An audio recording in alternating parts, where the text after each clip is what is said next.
সমাজে আমরা এমন আধুনিক হয়ে গেছি যে আমাদের লাজ লজ্জা ধুয়ে মুছে একদম চলে গেছে। আমাদের ধর্ম কর্ম কোনোটাই আমাদের নাই। আমরা আমাদের দেশে এক নম্বরে আপনি দেখেন, আমাদের দেশে লেডিস সেলুন আছে, সেখানে লেডিসরা পুরুষের শেভ করে এবং চুল কাটিং করে। যাই হোক, এ পর্যন্তই আমি বললাম আমার ভাষায়। সেখানে আরও অন্য ধরনের কাজকর্ম হয়ে থাকে। বিভিন্ন সময় পেপার পত্রিকায় আপনারা দেখেছেন যে কী ধরনের কাজ হয়ে থাকে, আমি সে আলোচনা করতে চাচ্ছি না।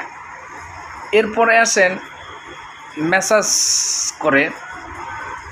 দেখা গেছে পুরুষের সমস্ত শরীর ম্যাসাজ করে, এমনকি নারীরা লেংটি পরে ম্যাসাজ করে বিভিন্ন রকম। আমরা বিভিন্ন ভিডিও চিত্র দেখেছি, কেউ সরাসরিও কিছুটা অংশ দেখেছি, এবং এমনও দেখেছি আমরা যে পুরুষরা ম্যাসাজ করে নারীদের শরীর, সমস্ত শরীর ল্যাংটি পরে। তাই এখানে আমাদের ধর্ম বলতে কিছু আছে বললে তাদের কাছে আমার মনে হয় না।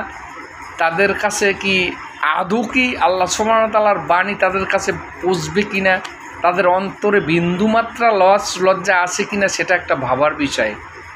আর বর্তমানে আমাদের দেশে নতুন একটা জিনিস আসছে, সেটা হচ্ছে ব্যায়াম, এবং এক কথায় ছ্যাঁকা দেওয়াও বলা যায়। যে আধুনিক যন্ত্রপাতি আছে, বিভিন্ন কৌশলে বিভিন্ন বয়সীদের বিভিন্ন লোকদের জন্য বিভিন্ন রকমের ছ্যাঁকা দেওয়া, ব্যথার জন্য যেটা ছ্যাঁকা দেওয়া, সেখানে টেকনিশিয়ান আছে, সে বিভিন্ন রকমের ছ্যাঁকা দিয়ে থাকেন, বিভিন্ন রকমের ব্যায়াম করিয়ে থাকেন, এবং বিভিন্ন রকমের ছ্যাঁকা বিভিন্ন জায়গায় বিভিন্ন উপায়ে দিয়ে থাকেন। সেটা না বিশেষ করে ইয়ং নারীরা পুরুষদেরকে এই সেবাগুলো দিয়ে থাকে, এবং ইয়ং পুরুষেরা ইয়ং নারীদেরকে এই সেবাগুলো দিয়ে থাকে। আমরা দেখেছি বিভিন্ন জায়গায়, ছোটোখাটো হইতে বড় বড় জায়গায় আরও বেশি এগুলো চলে।